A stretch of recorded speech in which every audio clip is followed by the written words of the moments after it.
Domenica mattina il governatore Luca Zaia si presenterà con qualche minuto di anticipo sull'apertura dei seggi alla scuola elementare San Francesco di San Vendemiano per essere tra i primi a dire di sì all'autonomia del Veneto. Cercherò di essere lì e magari alle 7 meno un quarto, è anche un modo per dare un segnale, per ringraziare tutti quelli che hanno lavorato, perché è stata una dura fatica organizzare questo referendum e anche perché i cittadini vedono che i seggi si aprono alle 7. Sono 4,5 milioni le schede stampate per il referendum, altrettante le ricevute che saranno consegnate a chi si reca a votare, mostrate oggi dal governatore in anteprima.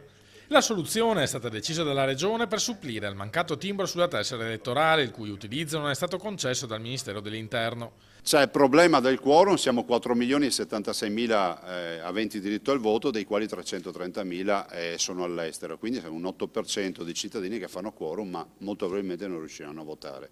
50% più 1 dunque più difficile da raggiungere rispetto ai consueti referendum nazionali dove i residenti all'estero vengono conteggiati a parte.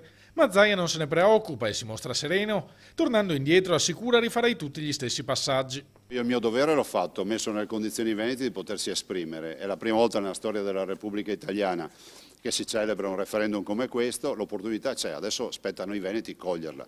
Dall'altro ricordo che se il 50% più 1 degli elettori non va a votare il referendum non è efficace.